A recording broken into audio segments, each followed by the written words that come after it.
Subscribe to Inspire to Rise for awesome tech videos and more.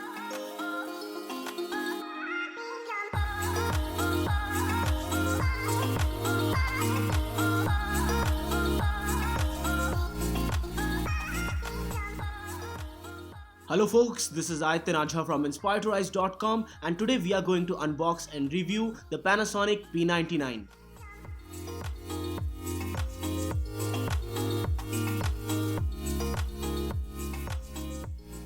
So guys, let's first start with the unboxing for the Panasonic P99 smartphone. It weighs around 145 grams, has a 2000 mAh battery, has an affordable price tag below 10,000 rupees and does come up with most of the major features like VoLTE, etc. And now let's just see what do you get inside the box. There's the Panasonic P99 unit, and apart from that you get the warranty card, the other manual cards, etc. And you get the USB to micro USB cable, the battery which is packed separately, and also get in-ear style earphones, which I personally like a lot.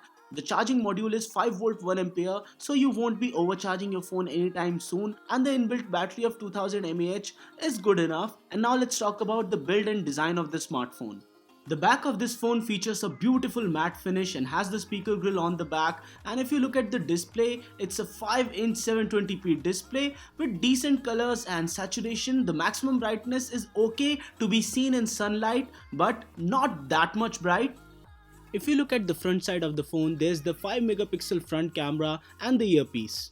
And at the bottom there's the micro USB port, at the top there's the 3.5mm jack, and if you open it up there is the hybrid SIM tray slot along with one another SIM tray slots and a 2000 mAh battery. On the right hand side of this phone there's the power button and the volume rocker. If I talk about the specifications, it comes with a Mediatek 6737 quad core 1.25 GHz chipset, Android Nougat 7.0, still not updated to Android Oreo, and has 2 GB of RAM, 16 GB of internal storage. And if I talk about few other features, it does not support USB OTG. And if I talk about the sensors, it only has accelerometer, light as well as proximity sensor. There's no gyroscope sensor or compass sensor. If we talk about the raw performance of the smartphone, then it scored 34,728 on the Antutu benchmark, which puts it in the average performing category. And similarly on the Geekbench 4 Pro, it did not score that high, which puts it comfortably in the average performing region. But if I talk about the gaming performance, that was flawless, and even extremely heavy games like Asphalt Extreme were playing really nicely on maximum possible settings.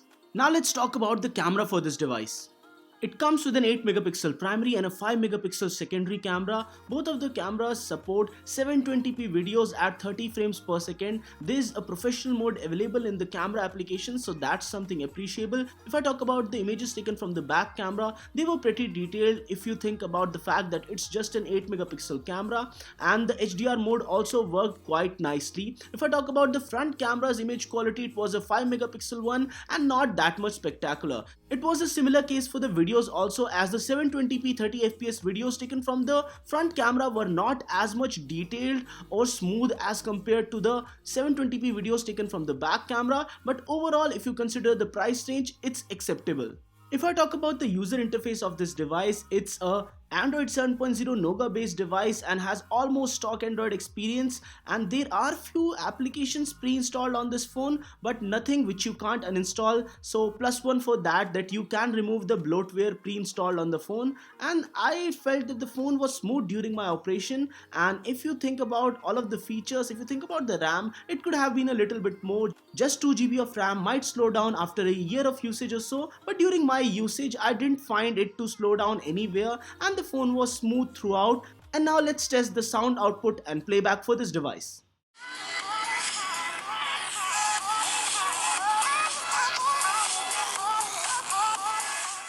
The speakers are placed on the back of the phone, so there's a slight chance that the sound could get muffled, and the audio output was acceptable but not that much loud. And now let's talk about the final verdict. Is the smartphone worth buying?